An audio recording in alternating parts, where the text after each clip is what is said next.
جج سعد رفیق بھائی، السلام علیکم۔ وعلیکم السلام ورحمۃ اللہ۔ میرے پاس الفاظ نہیں ہے، میں آپ کا شکریہ ادا کروں۔ مہربانی آپ کی۔ آپ نے میری ضد کے آگے ہمت ہاری، اس کے لیے میں آپ کا ساری زندگی شکر گزار۔ شکریہ آپ کا، میں نے ہتھیار ڈال دیا آپ کے سامنے۔ جی، میں نے کہا نا کہ آپ نے میری ضد کے سامنے ہتھیار ڈالے۔ یہ آپ کا پیار ہے، آپ کا محبت ہے، اور میں اس کا تہہ دل سے شکر گزار۔ اس کی وجہ یہ ہے کہ آپ ایک نہایت پرخلوص انسان ہیں، اور آپ کی جو ریلیشن شپ ہے اپنے نظریے کے ساتھ وہ سیلف لیس ہے، تو میں آپ کو نہ کرنے کی پوزیشن میں نہیں تھا، ورنہ میڈیا سے تو میں بہت عرصہ ہوا دور بھاگ چکا ہوں۔ اور میں میڈیا بھی نہیں ہوں، یہ بھی پتا ہے۔ یہ بھی ایک وجہ ہے، یہ بھی ایک وجہ کہ میں میڈیا نہیں ہوں۔ ایک وجہ۔ ساتھ بھائی، آپ کے بارے میں لوگ بہت جانتے ہوں گے، ہمارے تو شاید بہت بچپن میں، یا شاید ہم پیدا ہوئے تھے یا بہت چھوٹے تھے۔ اللہ جنت میں گھر کرے، اور وہ ہمیں اوپر سے دیکھ رہے ہوں گے، آپ کو دیکھ رہے ہوں گے، آپ کی ترقیوں پر خوش ہوتے ہوں گے۔ کچھ بتائیں گے خواجہ رفیق صاحب کے بارے میں؟ کیا ہوا، کیسے ہوا، کتنی عمر تھی آپ کی اس وقت؟ بسم اللہ الرحمن الرحیم۔ بہت بہت شکریہ پرویز بھائی آپ کا کہ آپ نے آج مجھے یہاں مدعو کیا۔ خواجہ محمد رفیق شہید امرتسر میں پیدا ہوئے تھے۔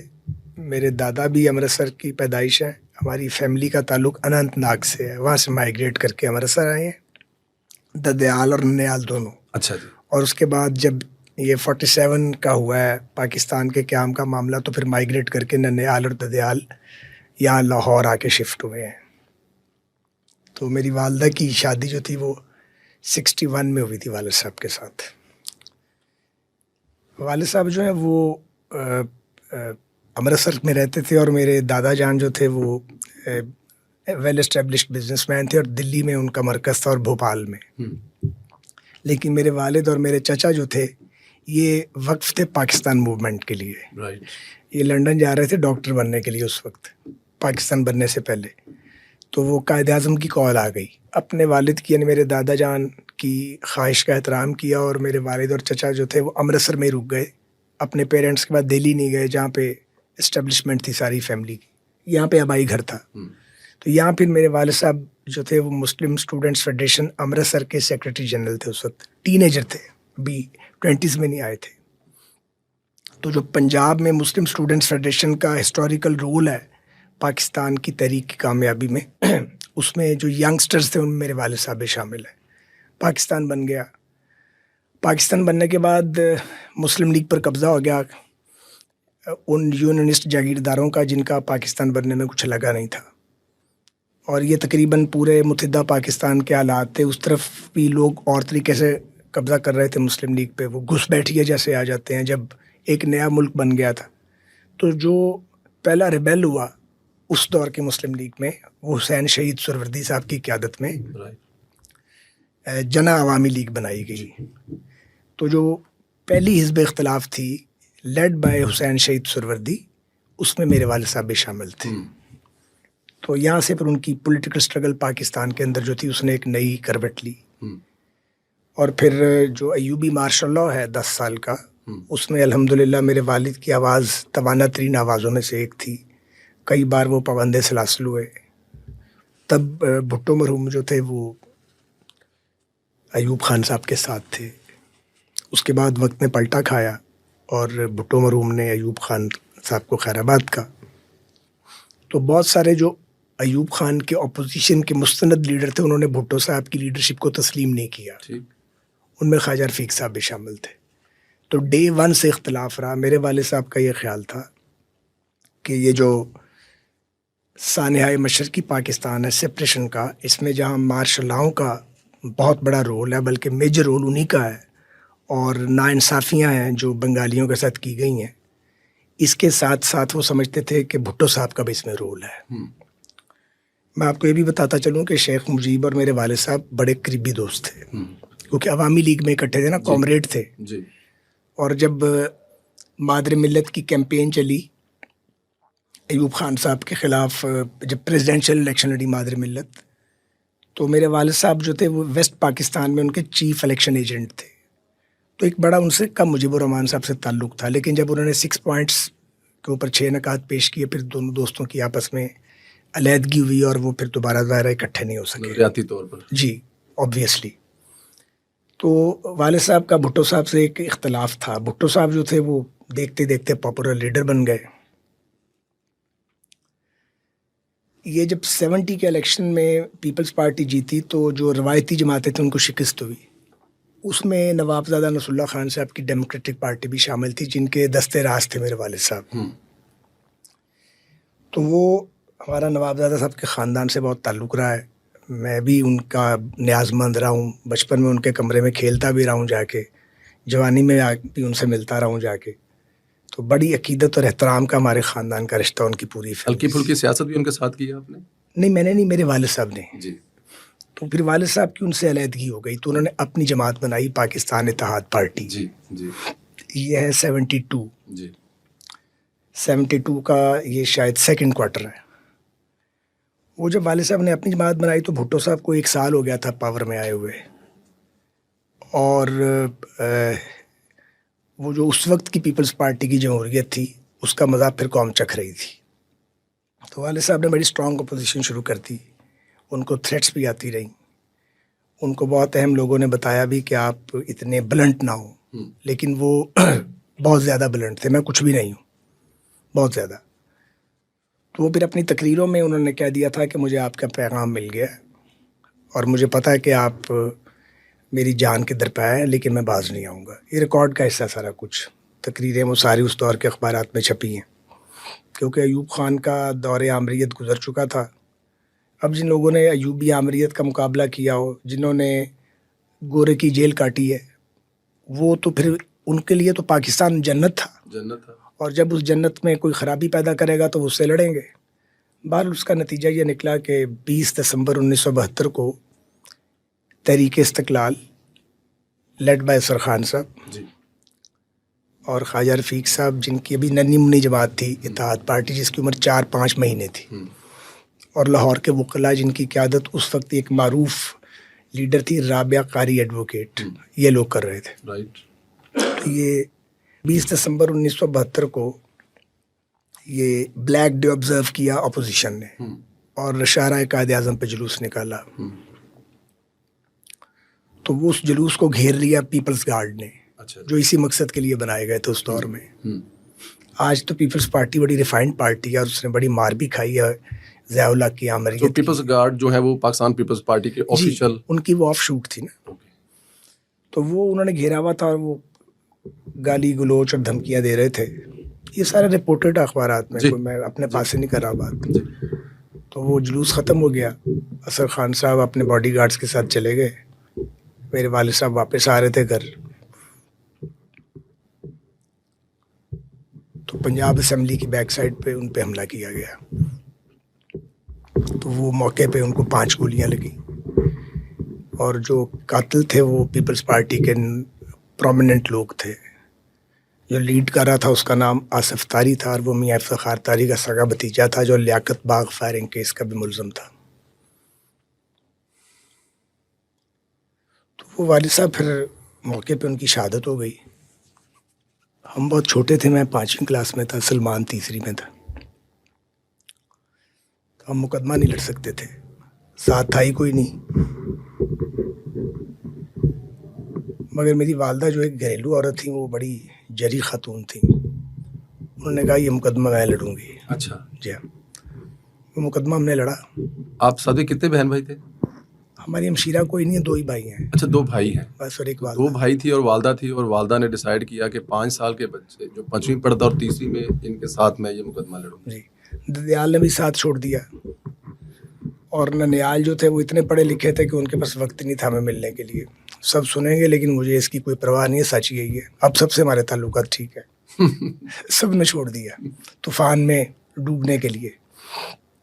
میری والدہ کھڑی ہو گئی, انہوں نے کہا نہیں میں لڑوں گی. تو انہوں نے وہ پھر جو والد صاحب کی جدوجہد کا پرچم تھا اس کو بلند کیا. وہ مقدمہ تو ہم نے ہارنا تھا, ہم ہار گئے کیونکہ کوئی گواہی دینے کے لیے تیار نہیں تھا. گواہان کو بٹھا دیا گیا, لوگوں کو خریدا گیا, بہت کچھ ہوا. بہرحال وہ وقت گزر گیا جی. تو آپ یہ دیکھیں کہ والد کے چیلم پہ میں ابھی 5ویں کلاس میں تھا تو مجھے اسٹیج پہ کھڑا کر کے کہا گیا کہ تم تقریر کرو. جب والد کا سایہ سر سے اٹھ جاتا ہے تو آپ جتنے مرضی بچے ہو آپ چند راتوں میں بڑے ہو جاتے ہیں. مجھے وہ جو 5ویں کلاس میں میں نے والد کی چیلم پہ گفتگو کی تھی یاد ہے, اتنا ریئیکشن تھا. ابھی بھی یاد ہے؟ ہاں ہاں, مجھے پوری اچھی طرح پتا تھا میرے والد کو کس نے مارا ہے, کیوں مارا ہے, میرے والد کا قصور کیا تھا. اور یہ آپ نے اس وقت 5ویں کلاس کے طالب علم طور پر تقریر کی؟ جی. جب میں 7ویں کلاس میں تھا تو میرے والد صاحب کی برسی کا ہر سال جلسہ ہوتا تھا, تو 7ویں میں تھا 74 تھا. جی. بھٹو صاحب کا پیک تھا. جی. بچی دروازہ میں جلسہ ہوا, جی. جس میں تشریف لائے مولانا شاہ احمد نورانی, جی. خان عبدالولی خان جی. مرحوم, مفتی محمود صاحب مرحوم, جی. آغا شورش کشمیری مرحوم, نواب زاد نصر اللہ خان صاحب مرحوم, ساری ٹاپ لیڈرشپ پاکستان کی وہاں موجود تھی. تو مجھے یاد ہے میں اس جلسے میں نے تقریر کی تھی مفتی دروازہ میں. اور یہ تمام لوگ اپنے بھائی کی برسی کے جلسے میں اپنے بھتیجے کے ساتھ کھڑے ہونے کے لیے آئے؟ ہاں جی, یہ متحدہ حزب اختلاف کا جلسہ تھا. تو اس وقت کی جو تقریر تھی میں نے خود لکھی تھی, 7ویں کلاس میں تھا. تقریر کیا تھی, جذبات تھے, اور جو کرب ہوتا ہے اس کا پھر آپ بیان کرتے ہیں. تو یہ بگننگ ہے. پھر والدہ جو تھیں وہ لوگوں کے کام کاج, لوگوں کو عادت تھی ہمارے گھر آنے کی, کام کروانے کی. تو والدہ جگت ماتا تھیں, پورے علاقے کی ماں تھیں. وہ وقت سے پہلے ہی سب کی ماں بن گئی تھیں. تو وہ والدہ نے اس پھر فرض کو نبھایا, ہماری ٹریننگ بھی کی, ہمیں پڑھایا بھی, چھوٹے چھوٹے کاروبار بھی کیے. میں جب 9th کلاس میں تھا تو ہم نے پرائیویٹ اسکول کھول دیا وہاں پہ اپنا. میں نے اس کو بھی میں نے آرگنائز کیا تھا والدہ کے لیے. وہ والدہ کو میں بزی کرنا چاہتا تھا. وہ والد صاحب کی یاد میں برسوں جو تھیں وہ ایک خاص کیفیت میں رہیں, تو ہم اس کیفیت سے ان کو نکالنا چاہتے تھے. تو اسکول جو تھا وہ چل گیا, امی بھی بزی ہو گئی, ہمارے مالی حالات بھی بہتر ہو گئے. گھر ہمارا کافی بڑا تھا وہاں, ابھی بھی وہی ہے, وہ 22 کمرے تھے اس کے اندرون شہر میں. اچھا, ابھی بھی وہ گھر ہے؟ ہاں جی, وہ تو چھوڑ ہی نہیں سکتے ہم اس کو. تو وہ والدہ نے کرائے پہ چڑھا دیا. 8-9 کمرے ہمارے پاس تھے, 2 بچے اور 1 ماں, تو 8 کمرے ہم نے کیا کرنے تھے. باقی وہ 4 منزلہ گھر تھا, بلکہ ہے. اب میں اس کو دوبارہ ٹھیک کروا رہا ہوں. تو وہ پھر وہاں سے اس سے بھی انکم آتی تھی. اور جو ہمارا پرنٹنگ پریس تھا وہ اس پہ ہمارے عزیزوں نے قبضہ کر لیا. اچھا. وہ 13 سال تک انہوں نے قبضہ رکھا, وہاں سے کوئی پیسہ نہیں آتا تھا. پھر جب آپ جوان ہوئے تو واپس آیا؟ وہ تو خود ہی آ گیا تھا. تو میرے نانا جی جو تھے وہ بنارڈس روڈ پہ ان کا بڑا اچھا ویل اسٹیبلش بزنس تھا. تو نانا جان سپورٹ کرتے تھے. ننیال میں میری خالہ ایک تھی, انہوں نے ہمیں سپورٹ کیا. خود میری والدہ BA BEd تھیں. اسکول چل گیا, گھر کا کرایہ آتا تھا. تو ہمارے مالی حالات 1.5 سال تھوڑی سی ڈپائی پہ ٹھیک ہو گئے تھے الحمدللہ. میں یہ ضرور کہنا چاہتا ہوں کہ 2 فیملیز نے کوشش کی ہماری مدد کرنے کی. ایک جنہوں نے کبھی ذکر نہیں کیا اور وہ دنیا میں نہیں ہے, ان کا نام ہے میاں صلاح الدین سلی. انہوں نے بہت کوشش کی. وہ حالانکہ ہمارے سیاسی مخالف تھے جب یہ شہادت ہوئی والا. ہاں جی. تو میاں صلاح الدین صاحب, یوسف صلاح الدین صاحب کے والد صاحب, میرا یوسف بھائی سے بہت تعلق ہے, آج بھی ہمیشہ رہے گا. وہ ہمارے سیاسی مخالف تھے. ہر الیکشن خواجہ صاحب کو ان کے بیچ ہوتا تھا. اور وہ اتنی کرب اور تکلیف میں تھے جب یہ واقعہ ہوا, اور پیپلز پارٹی میں تھے. انہوں نے بہت کوشش کی, لیکن میری والدہ بڑی خوددار خاتون تھی. انہوں نے کہا نہیں, آپ نے اتنی ہمدردی کی. دوسرے چودھری ظہور الہی مرحوم تھے, انہوں نے اخبار میں اشتہار دے دیا. تو بہرحال اللہ ان کو جنت نصیب کرے. انہوں نے بھی 2 بار کوشش کی کہ وہ کچھ ہماری مدد کر سکیں. مجھے اچھے سے یاد ہے, ان کا بھیجا ہوا آدمی آیا, لیکن ہم نے ان سے کوئی مدد نہیں لی الحمدللہ. تو لیکن انہوں نے کوشش ضرور کی. باقی تو کسی نے کوئی ساتھ واتھ نہیں دیا. تو اس طریقے سے وہ وقت گزرتا رہا. اور میری جو پہلی اسٹوڈنٹ پالیٹکس میں پارٹی تھی وہ اسلامی جمعیت طلبہ تھی. اچھا, آپ جمعیت کے ہیں, لیکن آپ کے نام کے ساتھ تو ہمیشہ MSF لگتا ہے. یہ آج آپ نے, میں نے پہلی دفعہ سنا ہے. اسلامی لیکن ساتھ میں اس سے پہلے میں ذرا تھوڑا سا اسکول پہ اگر اجازت دیں تو جماعت پہ پھر آتے ہیں. اسکول یہ جو آپ 5ویں 7ویں 8ویں سینٹرل ماڈل اسکول لوئر مال. اچھا, سینٹرل ماڈل اسکول لوئر مال. میں اور میرا بھائی وہیں سے پڑھے ہیں, اور میں وہاں اسکول میں ڈبیٹر بھی تھا, لڑائی جھگڑے بھی کرتا تھا. سچی بات ہے, میرے اندر تلخی بہت تھی نا, تو میں کسی کو بولنے نہیں دیتا تھا. اور 1 آف دی بیسٹ ڈبیٹر بھی تھا. 5ویں 8ویں اور میٹرک میں اسکالرشپ ہولڈر بھی تھا. تو ایجوکیشن بھی ٹھیک تھی, تقریریں بھی کرتا تھا, اور سچی بات یہ ہے کہ لڑتا جھگڑتا بھی تھا. یہ اللہ کا شکر ہوا کہ 10th میں جب میں لڑائی جھگڑے کے عروج پہ پہنچا ہوا تھا تو مجھے کوئی ایک مسیحا مل گیا. اچھا. وہ وہاں کلرک تھے اسکول کی لائبریری میں. رائٹ. بڑے سمجھدار ساجد صاحب، وہ فوت ہو گئے ہیں، اللہ ان کی مغفرت کرے. وہ مجھے ایک دن چائے پلانے لے گئے. انہوں نے مجھے کہا کہ تمہیں پتہ تم کس باپ کے بیٹے ہو؟ میں نے کہا مجھے اس کا اندازہ ہے. انہوں نے کہا نہیں تمہیں اندازہ نہیں ہے. میں نے کہا مجھے اندازہ نہیں ہے. میرے باپ کا؟ ہاں. انہوں نے کہا تم بہت غصے والے ہو اور بڑے کڑوے ہو اور تمہیں پتہ لوگ تم سے ڈرتے ہیں. میں نے کہا نہیں مجھ سے ڈرتے نہیں ہیں، میری عزت کرتے ہیں. انہوں نے کہا نہیں، عزت آپ کے والد صاحب کی کرتے ہیں، آپ سے ڈرتے ہیں. تو اس نے کہا ڈر نہیں ہونا چاہیے، عزت ہونی چاہیے. انہوں نے کہا وہ آدھے گھنٹے کی جو ملاقات تھی اس نے میری زندگی بدل ڈالی.